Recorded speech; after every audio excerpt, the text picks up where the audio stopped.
이 암 최고 권위자가 말하는 암에 관한 불편한 진실에 대해서 제가 알아봤는데요. 예. 자, 암 치료는 수술이 답이다? 예. 이게 아닐 수도 있는 건가요? 그러면 아닐 수도 있는데 옛날에는 네. 암에 대해서 이제 잘 몰라가지고 눈에 보이는 덩어리가 있으면 그걸 떼내면은 그게 이제 완치가 되겠다 이런 생각을 오랫동안 했지요. 그런데 그런 사람을 떼놓고 봤는데 그냥 6개월 얼마 있다가 여기저기 퍼지고 그런 걸 이제 연구를 해보니까 1cm 안에 1000억 개 이상의 암세포가 있는데 그게 가만히 있는 게 아니고 움직이고 여기저기 이제 증식도 하고 여기저기 퍼져나가. 근데 이제 암은 같은 환자 안에서도 그 세포가 성질이 다 달라요. 그래가지고 좋은 암과 나쁜 암이 다 있다고요.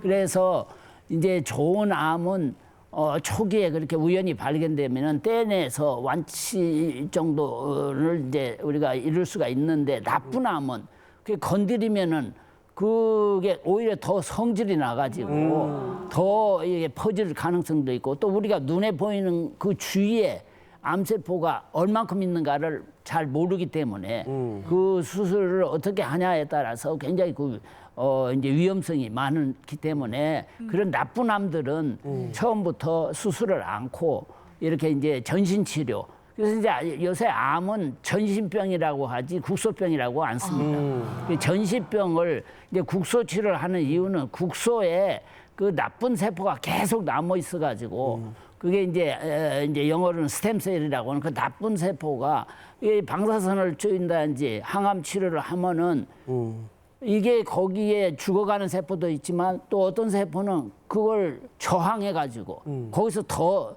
증식하는 세포가 있어요. 그것을 그러면 암으로 뜯어내는 거죠. 바꿔 말하면 암세포가 머물고 있는 그 부위를 제거하면 오히려 암세포가 내가 사는 집이 없어졌으니까 다른 곳으로 번져야지 하고 생각을 한다는 뜻일까요? 그럴 수도 있고 이제 이미 돌아다니는 세포들이 자기 집을 잊어버렸으면 다른 데다가 집을 쳐야 되니까. 아이고. 그래서 이제 뼈, 간 이런 데도 집을 이른바 쳐요. 전이 되는 경로가 그렇다는 그렇죠. 거군요. 네. 그래서 수술이 경우에 따라서는 조금 더 위험할 수도 있다 이런 그렇죠. 말씀이시네요. 수술이 어떻게 치료를 해요? 그러니까 이제 전문가들의 의견을 들어야 돼요. 전문가들이 이걸 처음부터 수술을 해야 되는지 처음부터 약으로 전신 치료를 한 다음에 그 덩어리만 떼내는지 이것이 이제 전문가들이 판단을 하는 거예요. 근데 이제 한국인분들은 이제 암 걸리시면 일단 마음이 급해지시니까 막 빨라져요. 맞아요. 마음도 급해지고 그러다 보니까 좋은 선생 빨리 소개받아야 되고 그런 것들이 참 걱정인 것 같아요. 예. 사실 암세포를 내가 갖고 있다 그러면 이걸 떼버려야 마음이 편하죠. 맞아. 그런 느낌이 예, 그게 있어요. 한국 사람들이 치료가 안 되는 주 원인 중에 하나예요. 네. 그래서 제가 준비했습니다, 선생님. 예.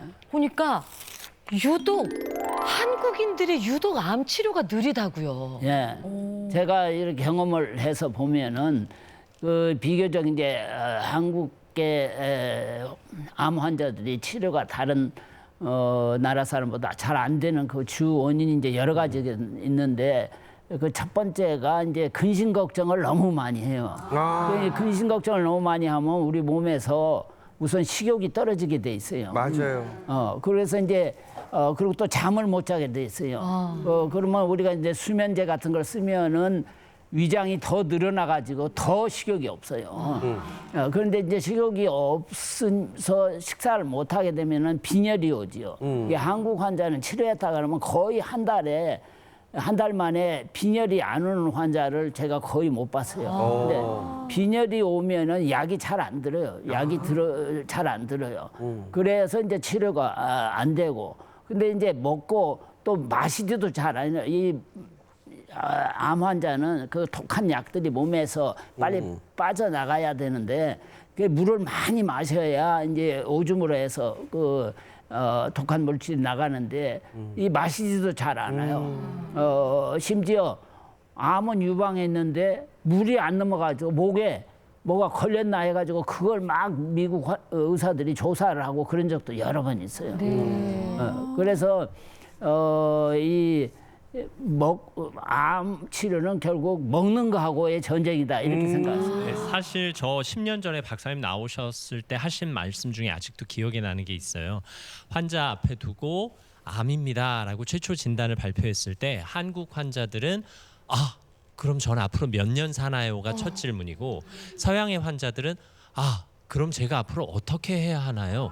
이렇게 답을 한다고. 예, 그 아주 말씀하신 게 기억이 나요. 정확하게 가장 중요한 말씀하셨고 네.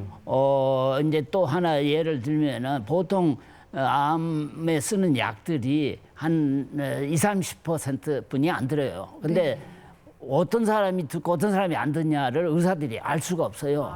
여러 가지 테스트 뭐 별걸 다 해도 그게 참 우리가 아직도 알 수가 없는 거죠. 그리고 이제 한 10% 요새 새로 나오는 표적 치료 무슨 뭐 면역 치료들은 한 10%가 듣는데 그 10%뿐이 안 듣는다 하면은 미국 환자들은 그 자리에서 벌떡 일어나서 손뼉을 치고 나는 살았다고 좋아해요. 10%인데. 그런데 똑같은 얘기를 한국 환자한테 하면은 이거 나는 죽었네.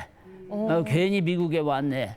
뭐 이러고 그냥 실망해가지고 그냥 아주 안색까지 변하고 이래요. 똑같은 얘기인데 그만큼 마음가짐이 다른 거예요. 사실 주변에서도 보면 암 진단을 받은 경우에는 이제 뭐 직장을 그만둔다거나 아니면 일상에서 벗어나서 혼자서 암 투병을 하시는 경우가 많은데 웬만하면 체력이 허락하는 한 일상을 유지하는 게 좋다고 생각을 하시는 그것도 건가요? 아주 중요한 말씀이신데 미국 서양 사람들은 암을 감기처럼 생각해요.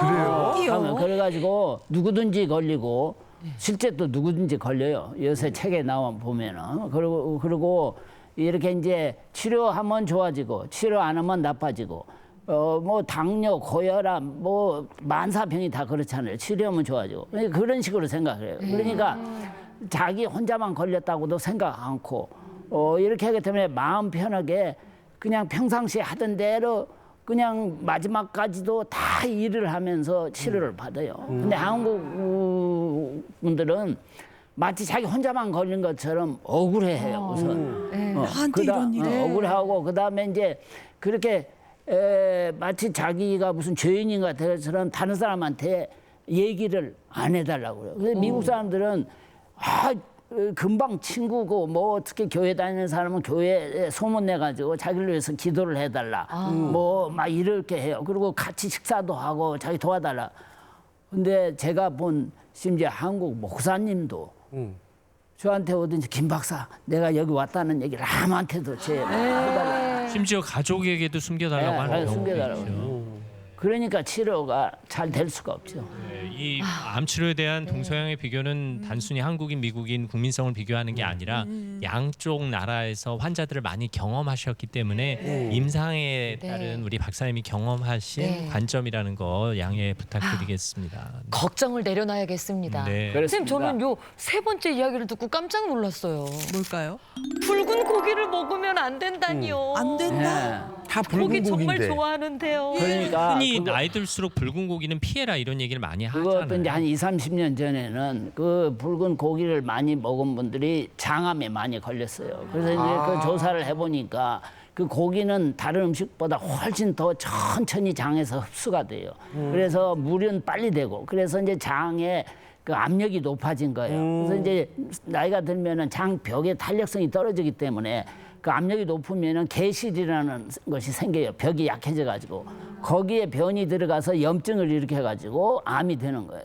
그래서 그걸 알아 가지고 이제 고기를 먹을 때는 우선 오래 씹도록 그렇게 해야지 침에 엄청난 많은 좋은 효소가 이제 작동을 하고 이제 씹을 수 없는 사람은 미리 이 칼로 잘 잘라서 이렇게 먹고 이렇게 해야만이 이게 변비가 원인이에요. 변비가. 그래서 이제 요새는 그걸 알기 때문에 훨씬 더 이제 고기 먹는 그리고 고기 먹을 때는 반드시 그 섬유질, 그 야채 이런 걸 잔뜩 같이 해야만이 그 변비를 이제 최소화할 수 있기 말씀하신 때문에. 대로라면 단백질은 보충하되 기왕이면 수육이나 편육 같은 걸 채소, 쌈채소와 함께 먹어라. 그리고 아까도 제가 잠깐 말씀드렸지만 이 우리가 흔히 좋아하는 소고기, 돼지고기는 그 나쁜 심줄에 나쁜 그 기름이 있기 때문에 그리고 하루만 먹으면은 이게 다 질려 가지고 먹기가 힘들어요. 근데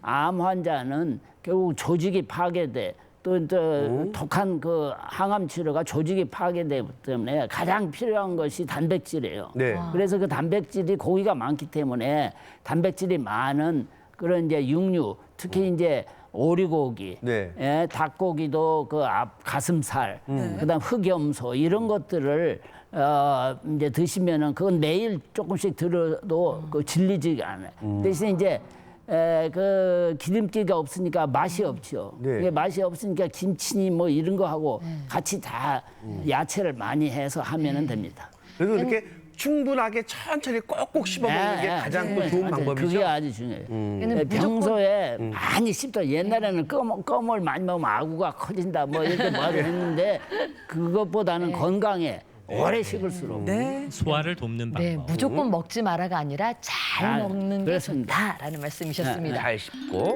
그리고 내 몸속의 암세포가 오늘과 내일이 다르다고요. 예. 오늘 내일이 달라요. 왜 우리가 암을 못 고치냐 하면은 우선 그 유전자의 변이가 너무 복잡하게 사람마다 다 다른 거예요.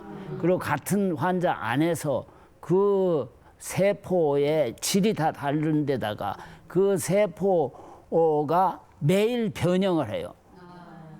바이러스도 우리 몸에 들어오면 살을 나고 매일 변형을 해요. 그래서 고치기 힘든 거예요. 매일 변형을 하는데 이게 오늘의 암이 내일 암하고 다르고 유방암이 일단 겨드랑이로 펴지면 그거 완전히 다른 암이에요. 그래서 치료하기가 힘든 거예요. 그래서 암 치료가 사람 따라 다르다 이런 말씀이에요. 그러니까요. 사람 네. 따라 다르고 예. 오늘 다르고 내일 다르고. 예.